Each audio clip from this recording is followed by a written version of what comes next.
അതാണ് അയാളെ അത്ഭുതപ്പെടുത്തിയിട്ടുള്ളത്. ശിവലോകമാണ് അയാളെ അത്ഭുതപ്പെടുത്തിയിട്ടുള്ളത്. ഇതെല്ലാം ശിവലോകത്തിന്റെ കൂട്ടായ്മയിലൂടെയായി പോകുന്നത്.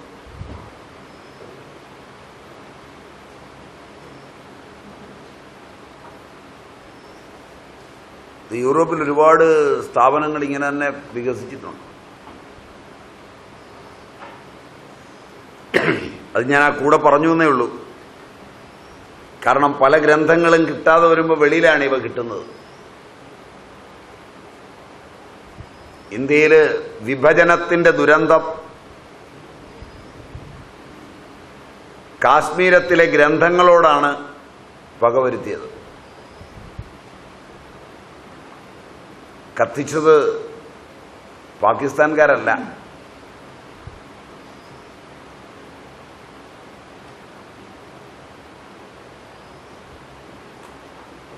സ്വതന്ത്ര ഇന്ത്യയുടെ അധികാരത്തിൽ നിന്ന് ജിന്നയെ ഒഴിവാക്കുവാൻ താൽപര്യമുണ്ടായിരുന്ന ഒരു നയത്തിന്റെ ഭാഗമായിരുന്നു.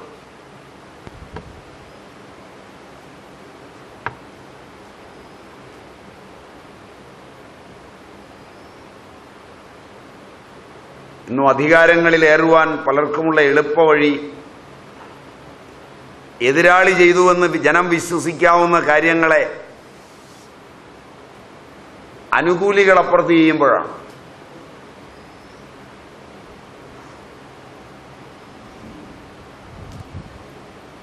ഇതിന്റെ കേളിരംഗമാണ് ജനാധിപത്യമെന്ന് നിങ്ങൾക്കറിയാമെന്ന് ഞാൻ വിചാരിക്കുന്നു. Am I right?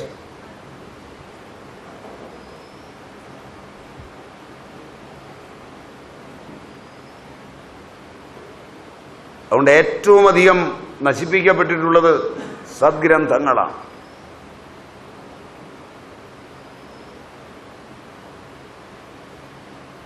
അവയോരോന്നും കത്തുമ്പോൾ അക്കാലത്തെ പുരോഗമനവാദികളായ ആളുകൾ വിചാരിച്ചത് അത്രയും അന്ധവിശ്വാസം ചാമ്പലായെന്നാണ്.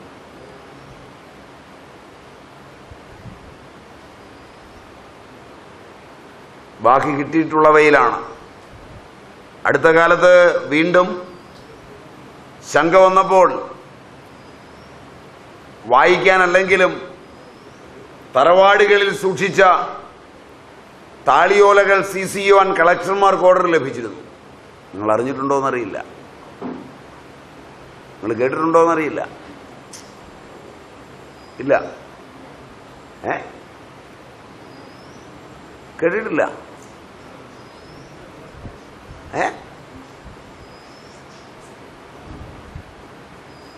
അങ്ങനെ വലിയ തറവാടുകളിൽ നിന്ന് എടുത്തുകൊണ്ട് പോയെന്ന് പറഞ്ഞില്ല.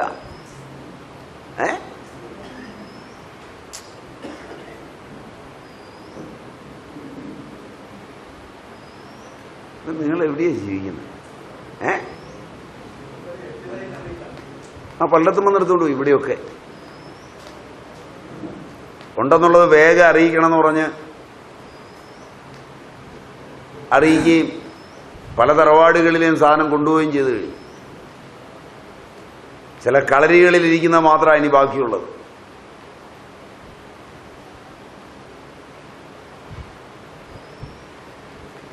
അത് പിന്നെ ഇല്ല എന്ന് പറഞ്ഞ് അവരവിടും തന്നെ അങ്ങ് എഴുതി വിടുകയായത്. മനസ്സിലായില്ല. അത് മറ്റൊന്നുകൊണ്ടുമല്ല, കാരണം പൗർണമിക്കുമൊക്കെ മാത്രമേ ഇത് പൊക്കുള്ളൂ എന്നുള്ളത് കൊണ്ട് ഭയങ്കരനെ എഴുതി വിട്ടതാണ്. ഇനി അതേ തൊട്ട് നമ്മുടെ കൈ പൊള്ളണ്ട. മനസ്സിലായോന്നറിയില്ല. അത്രയും വിശ്വാസമുള്ള സ്ഥലങ്ങളിൽ കയറി തൊട്ട് എങ്ങാനും കുടുംബത്തിൽ വല്ല കുഴപ്പമുണ്ടായെങ്കിലോ എന്നോർത്ത് അങ്ങനെയൊന്നും ഇരിപ്പില്ല എന്ന് പറഞ്ഞ് അങ്ങ് എഴുതി വിടുകയായത്. എന്നിട്ട് പറഞ്ഞു ഇരിപ്പില്ലെന്ന് വന്ന് അന്വേഷിച്ചാൽ പറഞ്ഞേക്കണം. പിന്നെ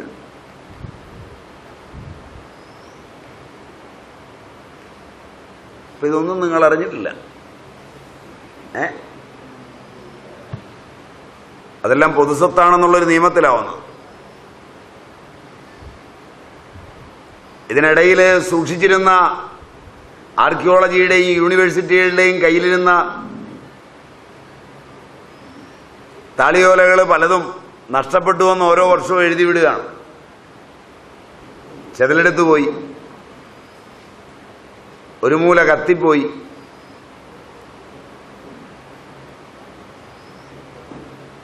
അതൊക്കെ വെളിയിലേക്കാണ് എത്തുന്നത്.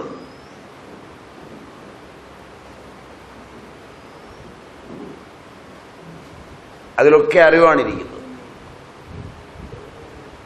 ഇത് പറയാൻ കാരണം ഉൽപ്പലന്റെ പഠനം പൂർണ്ണമായി നമ്മുടെ കയ്യിലില്ല.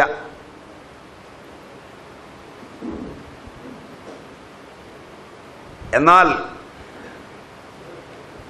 ഈശ്വരപ്രത്യഭിജ്ഞയ്ക്ക് ഏറ്റവും വലിയ സംഭാവന ഉൽപ്പലൻ്റെതാണെന്ന് പലരും കോട്ട് ചെയ്തിട്ടുണ്ട്, കണ്ടിട്ടുള്ളവർ, അന്നത്തെ ആളുകൾ.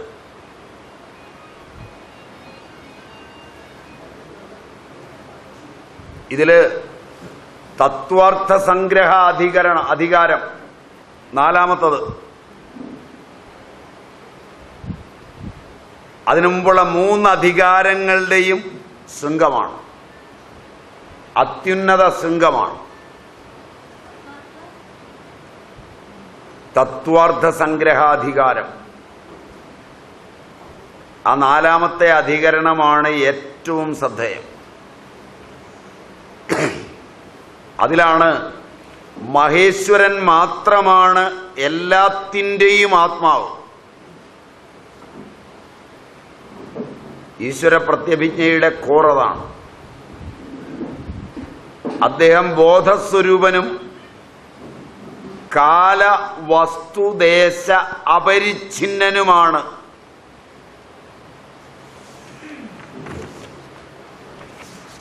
അഭിനവഗുപ്തൻ അതിന്മേല് ദേശ അപരിച്ഛിന്നനുമാണ്. കാല അപരിച്ഛിന്നൻ, ദേശ അപരിച്ഛിന്നൻ, വസ്തു അപരിച്ഛിന്നൻ.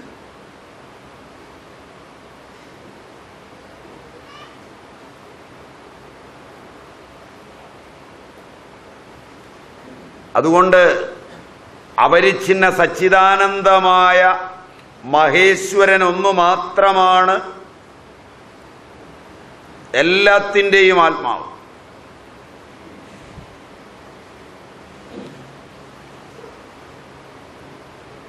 അഹങ്കാരം ഒന്നുകൊണ്ട് മാത്രമാണ് തിരിച്ചാളുകൾ ചിന്തിക്കുന്നതെന്നാണ് അഭിനവഗുപ്തന്റെ മതം.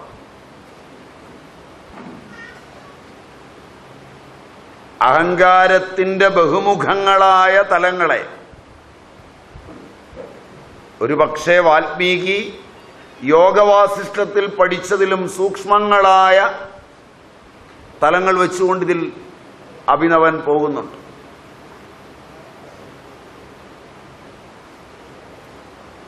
ആരുടേതാണ് ബന്ധം?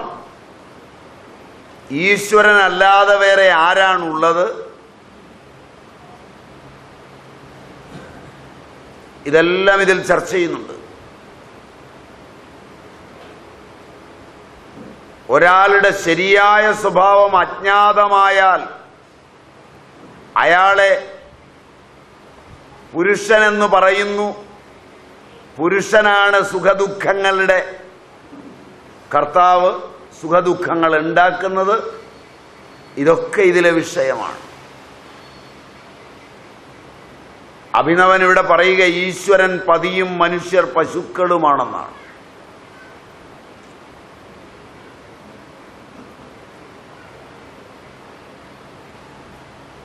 അച്ചടക്കം,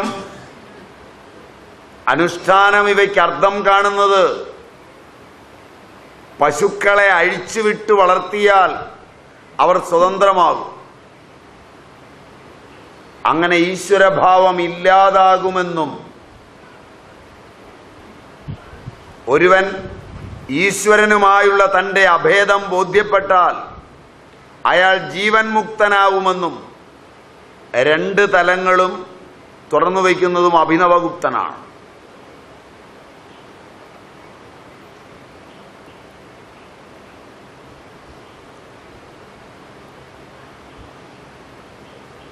ഗുപ്തന്റെ കാലം, തന്ത്രസന്ദേശം ഇവയൊക്കെ ചിന്തിക്കുമ്പോൾ വിശ്വവ്യാപകമായ ശൈവാഗമങ്ങളുടെ വികാസ പരിണാമങ്ങൾ കൃത്യമായ ചിട്ടയിലുള്ള ഒരു ജീവിതത്തെ രൂപപ്പെടുത്തുവാനുള്ള പദ്ധതികളായി പിന്നീട് രൂപപ്പെട്ടിട്ടുള്ള എല്ലാ മതബോധനത്തിനും കടപ്പാടുള്ളതാണെന്ന് കാണാം.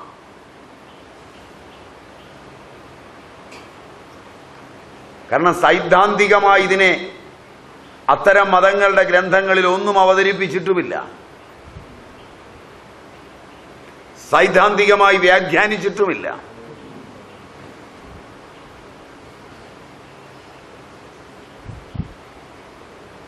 ഈശ്വരൻ, മനുഷ്യൻ, ഈശ്വരനുമായുള്ള ബന്ധം, മനുഷ്യ സ്വാതന്ത്ര്യം, അതിൽ മനുഷ്യന്റെ അഭിലാഷങ്ങൾ, ഇവയൊക്കെ സൈദ്ധാന്തികമായി മതങ്ങളുടെ ഗ്രന്ഥങ്ങൾ വ്യാഖ്യാനിക്കാതിരിക്കുക. അഭിനവന്റെ ഈ വ്യാഖ്യാനങ്ങളെല്ലാം വച്ചു നോക്കുമ്പോഴാണ് അഭിനവന്റെ സിദ്ധാന്തങ്ങൾക്ക് ആത്മീയ ബോധനത്തിനും മതബോധനത്തിലും എത്രത്തോളം ബന്ധമുണ്ട് എന്ന് ബോധ്യമാകുന്നു.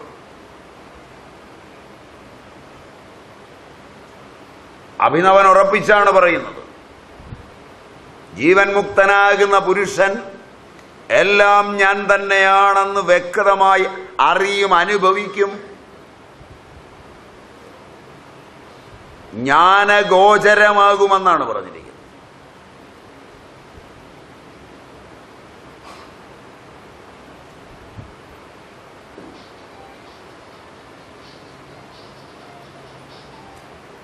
അപ്പോഴൊക്കെ അഭിനവൻ ഒരു കാര്യം ഉറപ്പിക്കുന്നുണ്ട്, ശിവൻ എല്ലാ തെളിവുകൾക്കും അതീതനാണ്.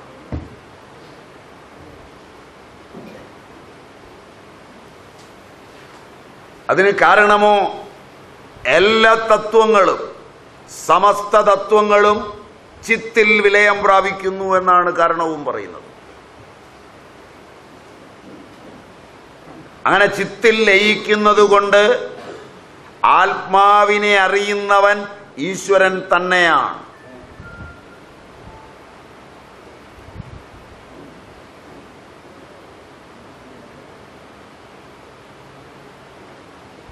ജ്ഞാനമാകട്ടെ ക്രിയയാകട്ടെ ഒന്നും അയാൾക്കതീതമല്ല.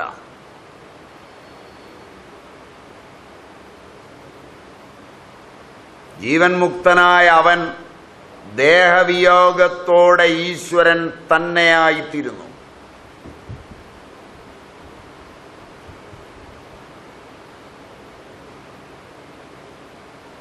ഈശ്വര പ്രത്യഭിജ്ഞ, അതിലെ വിഷയങ്ങൾ, അതിൻ്റെ തത്വനിരൂപണത്തിൻ്റെ സാമാന്യ അർത്ഥം പരിമിത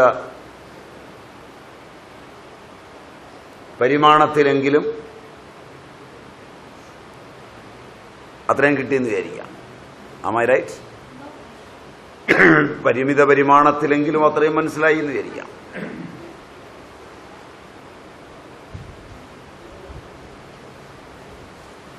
ആദ്യം നമ്മളതിൻ്റെ അടിക്കിൽ ആഗമം, then സ്പന്ദം, then പ്രത്യഭിജ്ഞ, then അതിലുള്ള വിഷയങ്ങളുടെ അടുക്ക്, അതിൻ്റെ വിഭാഗങ്ങൾ, then അതിൻ്റെ സംക്ഷിപ്ത രൂപം.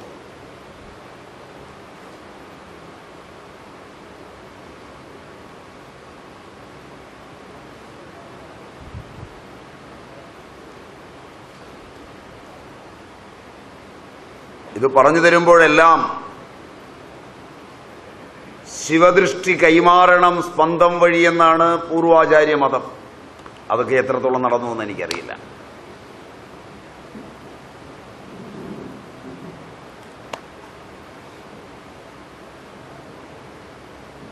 അതിൻ്റെ സ്പന്ദമാവിനി ശിഷ്യഹൃദയമാണ്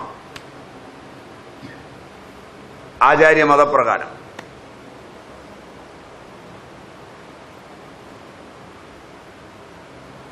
അതും അവർ പറയുന്നുണ്ട്.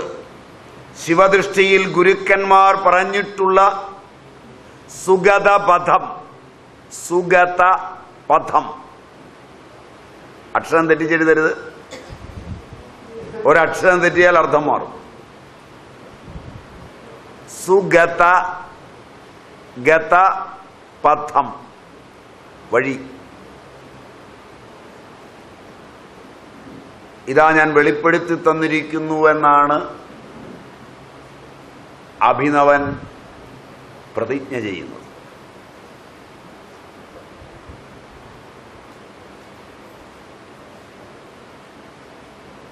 യാതൊരു ക്രിയാകലാപങ്ങളുമില്ലാത്ത ബോധത്തിന്റെ അന്തർധാരയിലേക്ക് കടന്നു ചെല്ലുകയും സമസ്ത ഇന്ദ്രിയങ്ങളുടെയും അനുഭൂതിയായി മാറുകയും ചെയ്യുന്ന ഈ അറിവ് ഒരു ക്രിയാകലാപവുമില്ലാത്ത അത്യന്തം എളുതായ അറിവാകുന്നുവെന്ന് അഭിനവൻ പ്രതിജ്ഞ ചെയ്യുക മാത്രമല്ല, പഠിക്കുന്നവൻ അനുഭവമാവുകയുമാണ്.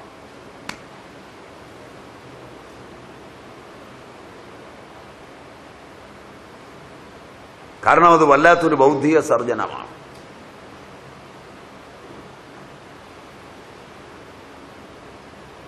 ഈ അറിവിനെ പിന്തുടരുന്നവൻ എല്ലാ കാരണത്തിനും കാരണം ആത്മാവാണെന്നും ശിവാവസ്ഥയിൽ മുഴുകുന്നത് സിദ്ധിയാണെന്നും വ്യക്തമായി മനസ്സിലാക്കുമെന്നാണ് അഭിനവന്റെ പ്രതിജ്ഞ.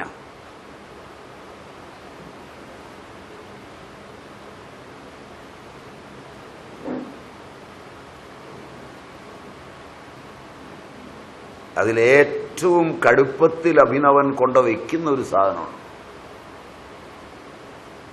ആത്മാവുണ്ടെങ്കിൽ അതിൻ്റെ അറിവും അറിവില്ലായ്മയും തമ്മിൽ ഭേദമില്ലല്ലോ എന്ന്. അത്രയും വലിയൊരു കെണി ഒരാചാര്യനും കൊണ്ട മുട്ടിച്ചിട്ടില്ല. നിങ്ങൾക്ക് മനസ്സിലായോന്നറിയില്ല. ആത്മാവുണ്ടെങ്കിൽ ഉള്ള അതിൻ്റെ അറിവും അറിവില്ലായ്മയും തമ്മിൽ ഒരു ഭേദവുമില്ലല്ലോ എന്ന്. മൂർഖം പാമ്പ് കടിച്ചാൽ ഒരു രസവുമില്ലല്ലോ എന്ന് ജീൻ ഓസ്റ്റിൻ പറയുന്ന പോലെ. മനസ്സിലായില്ല? എത്ര ന്യൂനോക്തി വൈചിത്ര്യത്തിൽ, എത്ര മനോഹരമായി, എത്ര അഗാധമായി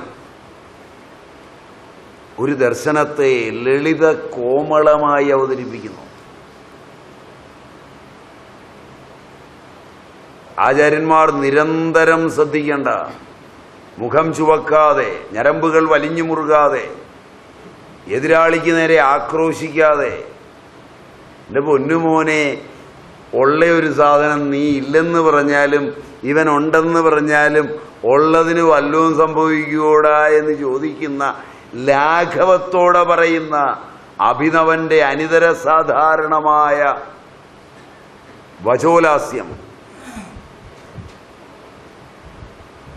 ഏതൊരാളിനും അനുഭവഗോചരമാവും.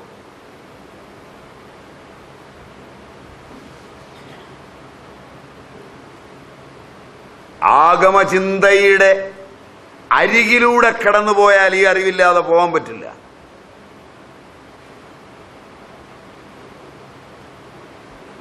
അത്ര ഗംഭീരമാണ് ഈ സാധനം.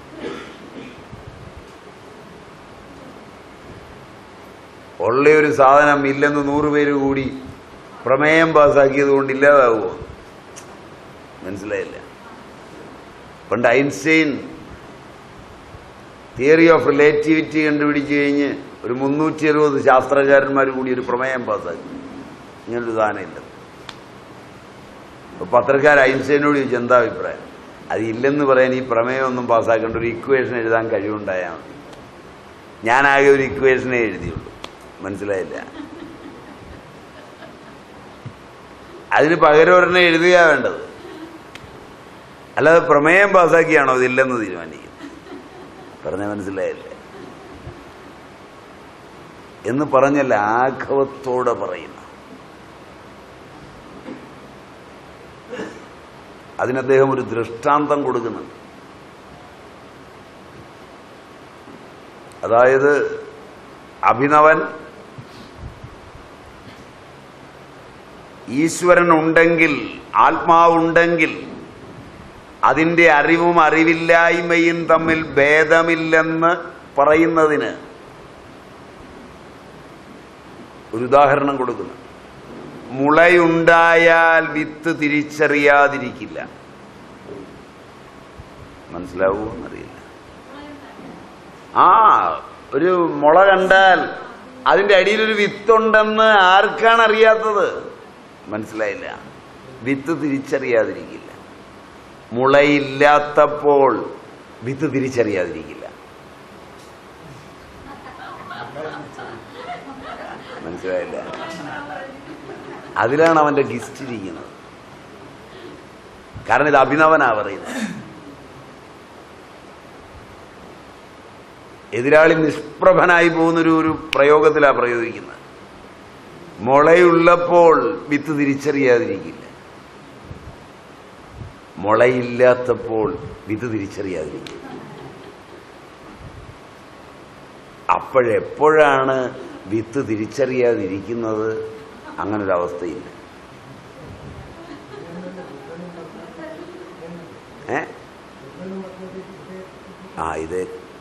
ഇതേ സാധനമാണ്. അതാണ് ബൗദ്ധ ദർശനത്തിൻ്റെയും തന്ത്ര ദർശനത്തിൻ്റെയും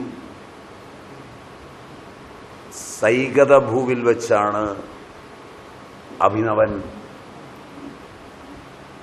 ഈ ദർശനത്തിൻ്റെ ചാതുര്യവും മാധുര്യവും കണ്ടെത്തുന്നത്. അപ്പോൾ രണ്ട് കാര്യമുണ്ട്. ഒന്ന് ബാഹ്യം, മുള പോലെ. മറ്റൊന്ന് ആന്തരികം, അത്യഗാധമായ പ്രേമം. ആത്മാനുഭൂതിയെ അഭിനവൻ കൊണ്ട് മുട്ടിക്കുന്നത് വിത്തിന്റെ മുള പോലെ ബാഹ്യമായ ലോകം, വിത്ത് പോലെ ആന്തരികമായ പ്രേമം. തിരിച്ചറിവിന്റെ ആവശ്യം വിശ്വസനീയമായ ദൃഷ്ടാന്തം കൊണ്ട് വിശദമാക്കിയിരിക്കുന്ന അഭിനവൻ വളരെ ഭംഗിയായി പറയുന്നത്, ഭർത്താവ് ഭാര്യ സമീപത്തിരിക്കുന്നു, എന്നുവരെ അദ്ദേഹത്തെ അറിയുന്നില്ല, അന്നുവരെ അദ്ദേഹമില്ലെന്നല്ല, അവൾക്ക് ആനന്ദമില്ലെന്ന് മാത്രമാണ്. മനസ്സിലായില്ല? തൊട്ടടുത്ത അയാൾ ഇരിപ്പുണ്ട്, അയാളെ അറിയുന്നില്ല. അതുകൊണ്ട് എന്താ നഷ്ടം? അദ്ദേഹം ഇല്ല എന്നല്ല, അവക്ക് ആനന്ദമില്ല എന്നാണ്.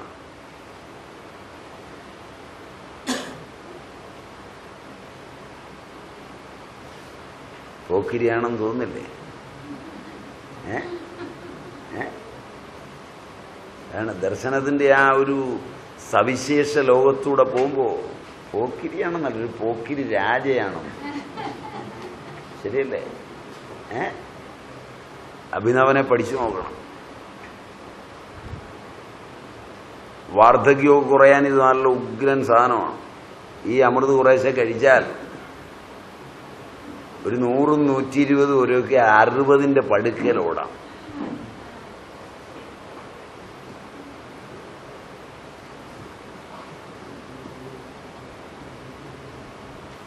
വിഷയങ്ങളൊന്നും പഠിച്ചാൽ ഇത് യാതൊരു രക്ഷയും കിട്ടില്ല, തളരും.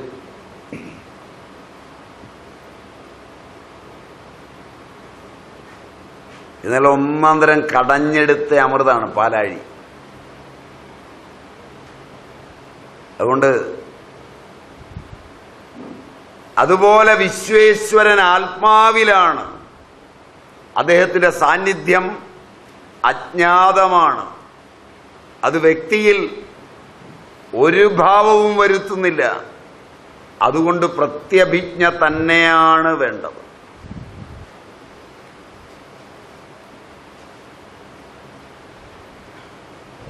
ഇതാണ് പ്രത്യഭിജ്ഞാ ദർശനത്തിന്റെ ഏതാണ്ടൊരു ചുരുക്കം. വായിച്ചെനിക്ക് ബോധ്യപ്പെട്ടു വന്ന കാര്യങ്ങൾ പറയുമ്പോൾ ചോർച്ച വന്നതോ പറയാത്തതോ ഞാൻ പറഞ്ഞതിനേക്കാൾ മനോഹരമായിരിക്കും.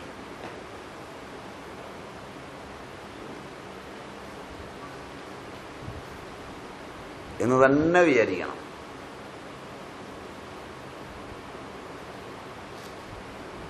പിന്നെ ഒന്നും കിട്ടാതെ നിൽക്കുമ്പോൾ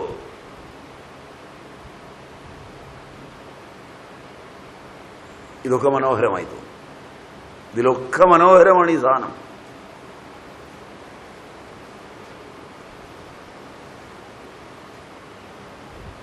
ഇത് പഠിക്കാൻ ആഗ്രഹിക്കുന്നത് പോലും ആനന്ദമാണ്. മനസ്സിലായില്ല?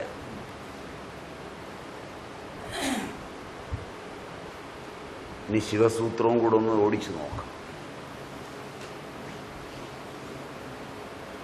ചുമ്മാ ഒന്ന് ഓടിച്ചു നോക്കാം. നേരത്തെ നമ്മൾ പറഞ്ഞു വാസുഗുപ്തൻ ദർശിച്ചതാണ് ശിവസൂത്രങ്ങൾ. ശങ്കരനാണെന്ന് അഭിമതം ഉണ്ടെന്നൊക്കെ ഞാൻ പറയുകയൊക്കെ ചെയ്തു. അതിൽ 3 ഭാഗമുണ്ട്.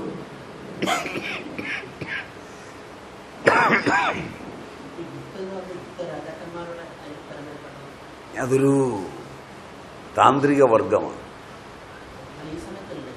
അതിൽപ്പെട്ടവരായിരിക്കാം ഗുപ്തരാജാക്കന്മാരുമായിട്ടുള്ളത്. ഗുപ്ത കാലഘട്ടം തന്നെയാണ് താന്ത്രമതത്തിൻ്റെ ഏറ്റവും നല്ല കാലഘട്ടം. അതിന് സംശയമില്ല. അതുകൊണ്ട് അങ്ങനെയും കൂട്ടിയൊക്കെ വായിക്കാൻ വേണം. അതിലെ 3 ഭാഗങ്ങൾ, അവയെ പ്രകാശങ്ങൾ എന്നാണ് പറയുക. ആ 3 ഭാഗത്തെ 3 പ്രകാശങ്ങൾ എന്നാണ് പറയുക. 79 സൂത്രങ്ങളാണുള്ളത്.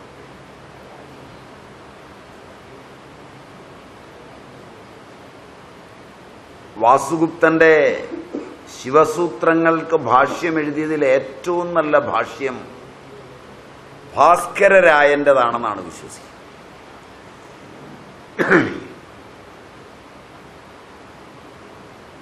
ഭാസ്കരരായൻ, ഈ പേര് കേട്ടിട്ടുണ്ടാവും. ഞാൻ പറഞ്ഞു എന്നാണ് എൻ്റെ ഓർമ്മ. നേരത്തെ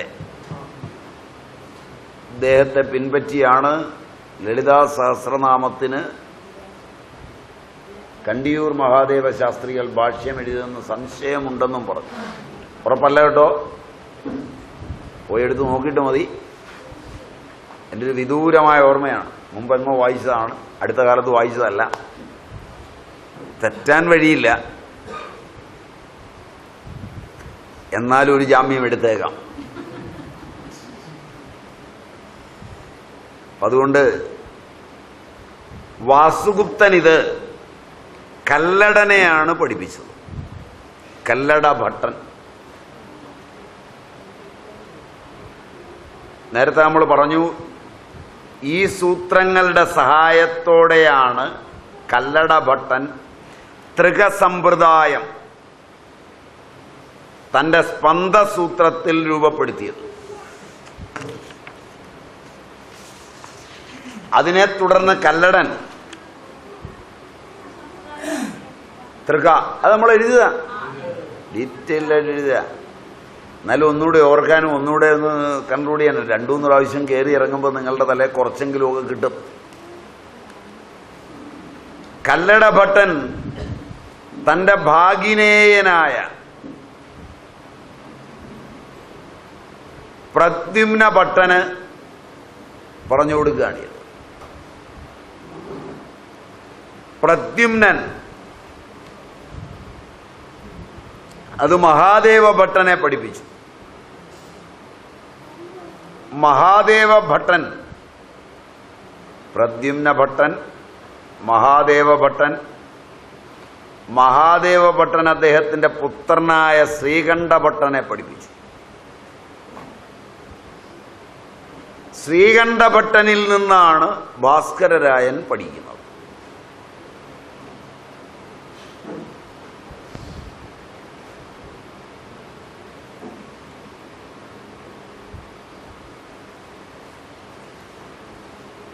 ഭാസ്കരന് സൂത്രവാർത്തികം ലഭിക്കുന്നത് ശ്രീകണ്ഠഭട്ടനിൽ നിന്നാണ്.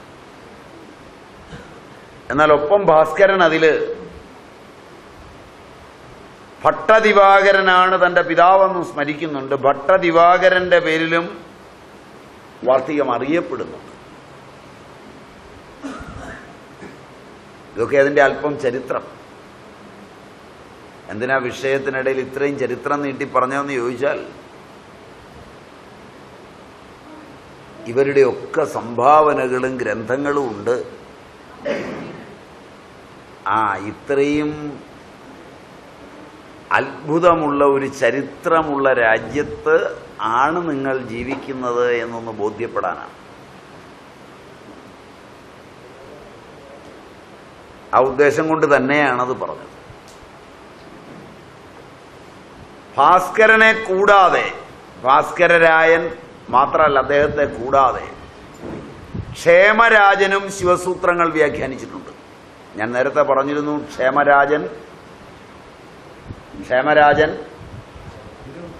ക്ഷേമരാജൻ അഭിനവഗുപ്തന്റെ ശിഷ്യനാണ്.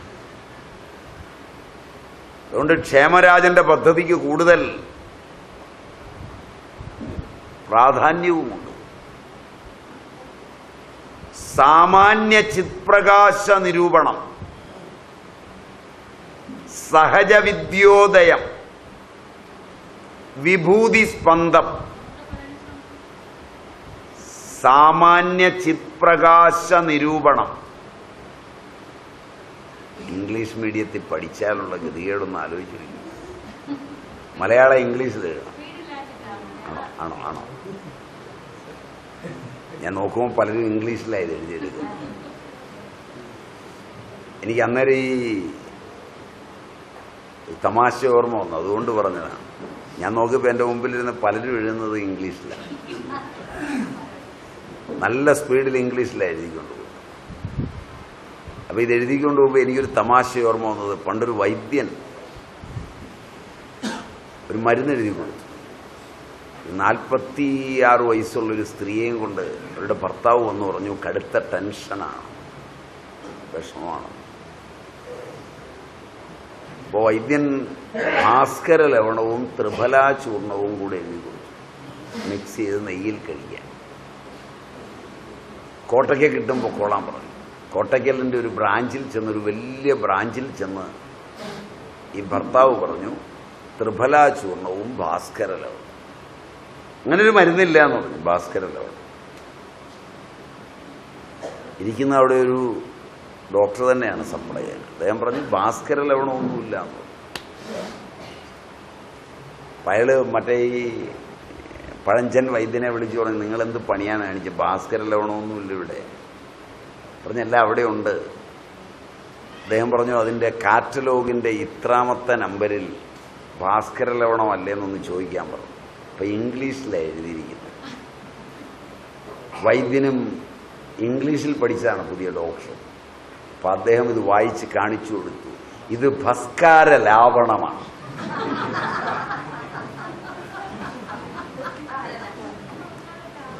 അപ്പം നിങ്ങളിത് ഇംഗ്ലീഷിൽ എഴുതിക്കൊണ്ടുപോയി വീട്ടിൽ ചെന്ന് വായിക്കുന്ന രംഗം എനിക്ക് ഓർമ്മ, അതുകൊണ്ട് ചിരിച്ചതാണ്.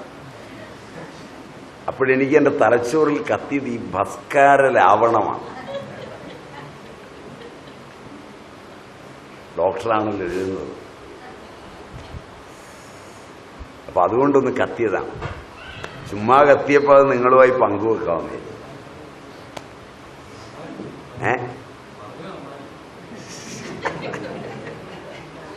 ചിലതിങ്ങനെ ചുമ്മാ കത്തുപോയി. അത് തീ വെറുതെ അവിടെ കിടക്കുന്നതുകൊണ്ടാണ്. തീക്ക് അങ്ങനെ ഒരു സ്വഭാവം ഉണ്ടല്ലോ, അയൽവക്കത്തും കയറി കത്തുമല്ലോ.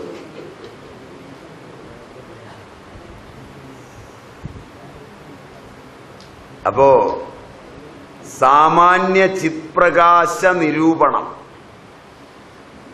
സഹജ വിദ്യോദയം, വിഭൂതി സ്പന്ദം, ഈ 3 പ്രകാശങ്ങളും ഭാസ്കരരായൻ വിസ്തരിച്ചിട്ടുണ്ട്.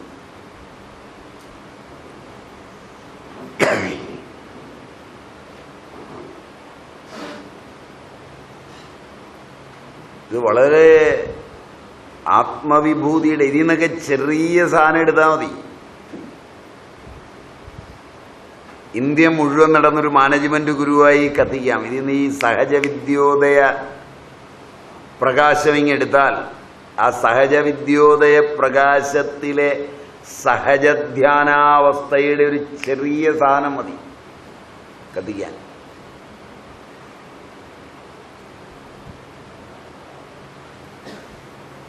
ഇങ്ങനെയുള്ളതൊക്കെ പഠിച്ചിട്ടില്ലാത്തവന്റെ കൈ കൊണ്ട് കൊടുത്തു കഴിഞ്ഞാൽ ഞെട്ടും. പാശ്ചാത്യനാണെങ്കിൽ ചെറിയ അനുഭൂതി കിട്ടിയാൽ മതി. ഈ വേഴാമ്പല് വെള്ളമില്ലാതെ ദാഹിച്ചിരിക്കുമ്പോ മഴ പെയ്യണമെന്നില്ല, പീച്ചാങ്കൊള്ളിൽ നിന്ന് മൂത്രമൊഴിച്ചു കൊടുത്താലും മതി.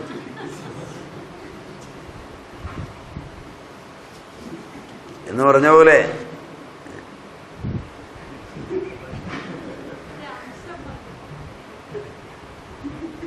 വല്ലാതെ കത്തിയും തോന്നും.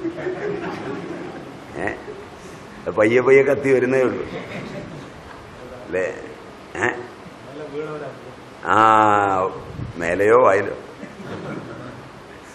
അപ്പോ അതുകൊണ്ട് പാശ്ചാത്യന് ചെറിയ സാധനം കിട്ടിയാൽ മതി, പിന്നെ അവൻ കരയുവോ? ഈ 90% പാശ്ചാത്യനും കഞ്ഞി കുടിക്കാൻ വകയില്ലാത്തത് കൊണ്ട് അഭിനയിക്കാൻ വരുന്നതാ.